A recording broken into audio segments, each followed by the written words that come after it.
Now, everybody back after lunch, ready to go asleep. Now, up off your seats, in you come. I know you are probably hungry, or stuffed after eating your lunch and all, but come on in.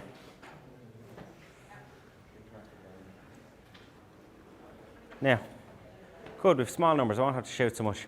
I just want this to start up. This one has been filmed for the Pre-Hospital Emergency Care Council, so watch your language and don't be giving it about anybody. We're just going to run, show of hands, anyone attended the ALS workshop last year? Grand, and again, this is the reason why it's been run again this year, is because so many people didn't do it and so many people wanted to do it. So the feedback forms were mainly from people who either missed the one last year because they didn't pick it as a workshop, or you are new to the organisation and you wanted to come along.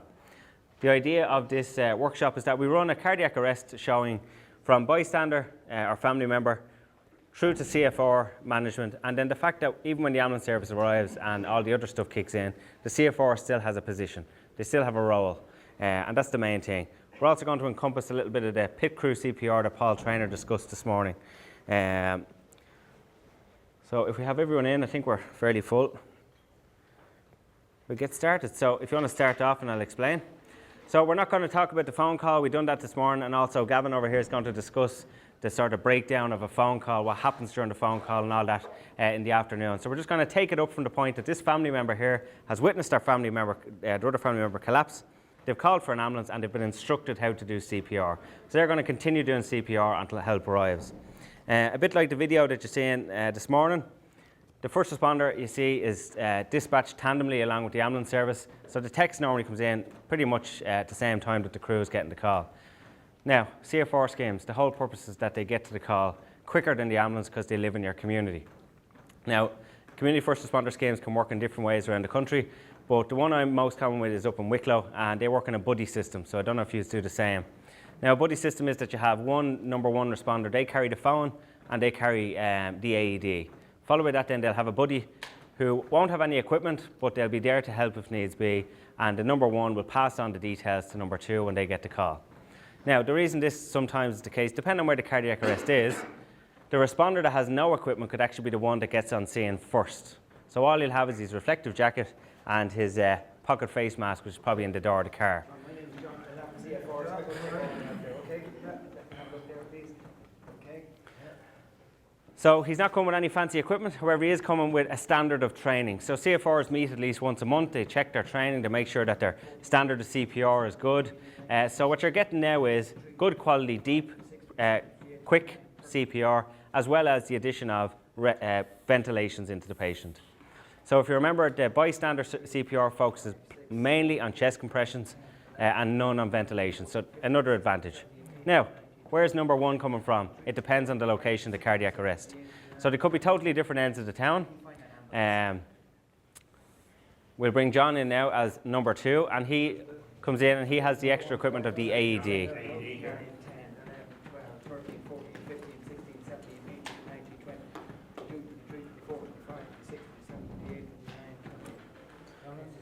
So John O'Reilly arrived on scene first and he's done some work. He's a little bit tired, and all your training with regards to compressions is to keep the quality good, and the best way to do that is to change out rescuers, okay? So while he's changing out rescuers, the pads can be put on by his colleague. So work around each other. You've got to work as a team. Now, just listen. Everybody clear? So, same approach.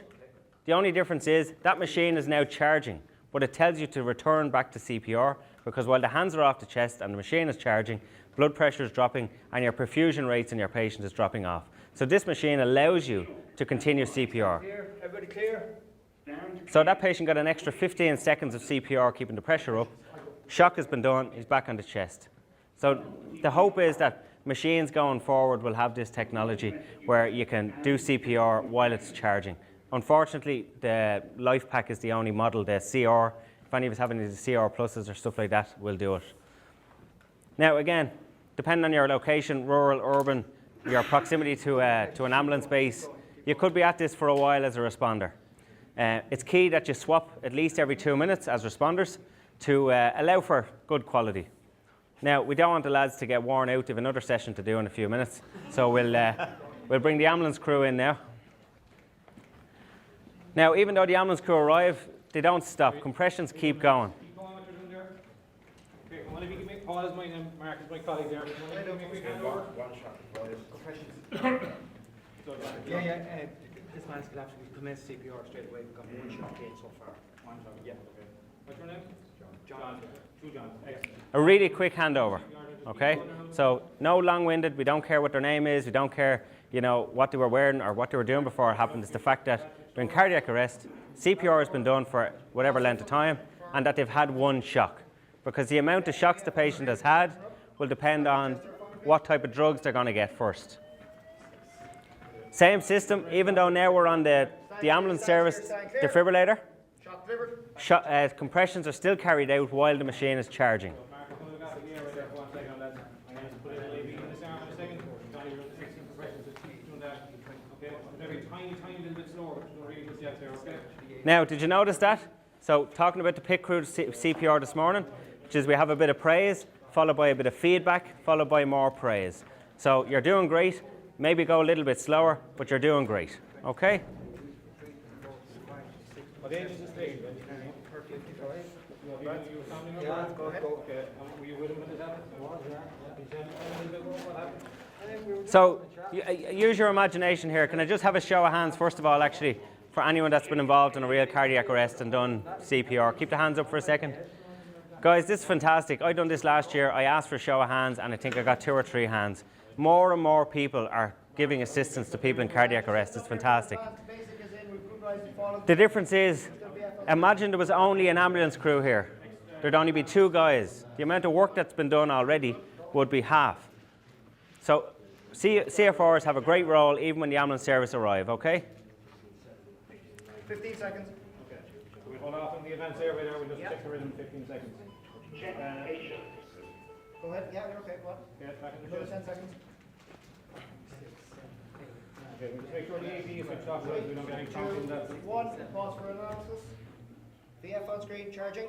Go back to the chest there for me, please. You rest there for 2 seconds, or even 2 minutes. So communication. I can repeat it over and over again. Put your leg, move your leg, please. Shock delivered. Back in the chest, please. Set up for an advanced airway here. Yeah, super. So John, you're going to rest off. John, are you happy enough there for a minute? Yeah. Okay. So it doesn't matter whether you're a basic first aider, an advanced paramedic, a doctor, it's ABCs, so airway, breathing, circulation. So if the lads were here by themselves, one would have to do compressions, the other would probably have to look after the ventilations of the patient. So the fact that we have CFRs there available to do compressions and give a hand means that advanced life support can begin with IV access for some drugs, medications. 1 second. 1, 2, good rising forward. 1, 2, 3, 4. So now we have a more advanced airway in place now as well. 30.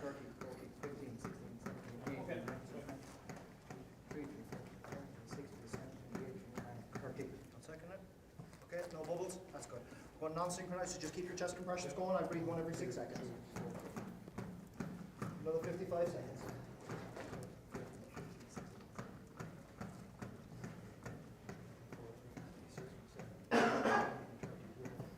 How long do you think we're running now?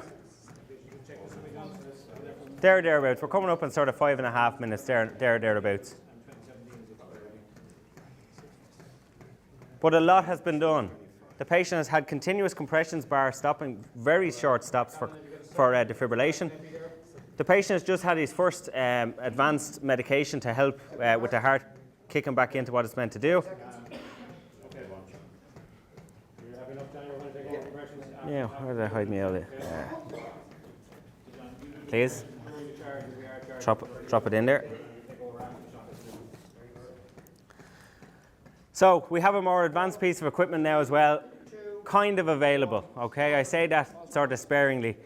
We have a Lucas device here now that the ambulance service trialled them a while back, decided that they might or might not go with them. Stand clear.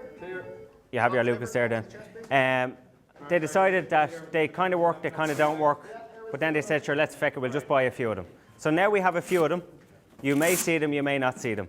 And sometimes there can be a wait. So there might be one on an ambulance, but it's further away. treatment continues, but if the arrest is going to continue for a longer period of time, the Lucas comes in quite handy because it doesn't get tired.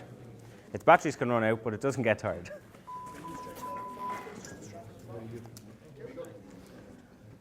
Okay, so are we doing time there? We've got another minute 10. Okay, so that's why we're doing, John, we're doing excellent questions, keep going. John, on this side, after the next rhythm check, depending on what happens, we're going to try and Very good. priority at all times. Good compressions ongoing.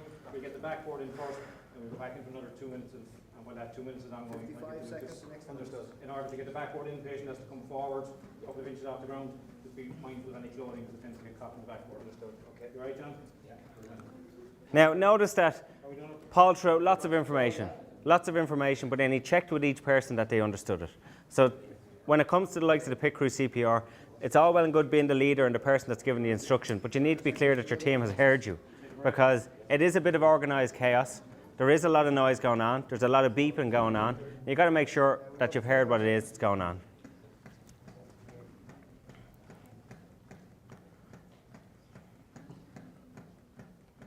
Have enough oxygen is on? We have enough cylinders? Two flowing, full cylinder.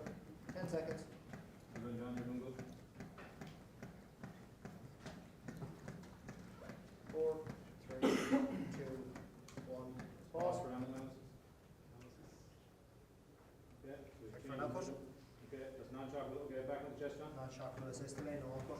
Okay, so the point here is that it's not always going to be check, shock, okay? Defibrillation isn't always necessary depending on what condition the patient is in, okay? Take a very short break, keep going. They gave the patient a couple of shocks, but then the patient went into a rhythm that wasn't shockable. So they assessed that to make sure there wasn't a pulse, and they started straight back into CPR. The reason that's important is because you may go to a cardiac arrest, put your defibrillator on, and it will never tell you to give the patient a shock. But that doesn't mean you're doing anything wrong. It doesn't mean that there's something wrong with the defibrillator. It just means that the rhythm they're in isn't shockable. So you need to continue on doing your compressions and minding looking after the ventilations. We need to, Can I pop out there, so? You pop out, 1 minute. So John, keep going, you're doing really well. You need to keep doing compressions, and this is going to work. I'm going to work around you, okay? Yeah.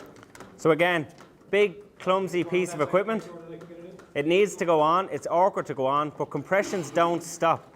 If you can keep compressions going at all times, you're improving the outcome, improving the possible outcome for the patient. That's it. I'll just double check. Yeah, that's it. Okay, John, stop compressions. Okay. Do another epi at this stage, so John, can I get you to come around here and double check this for me? So now we have a piece of device that's made everybody's life a little bit easier, okay? But again, it doesn't mean the CFR is done with. Paul needs to check sometime, you need to check that your medications are correct. There's nothing wrong with asking CFR. Just read that and tell me that it is epinephrine and that it is in date. Yeah, that's fine. No problem. 2, 1. Pause. Here. Yeah. Right, we'll hold it there. Well done to everybody.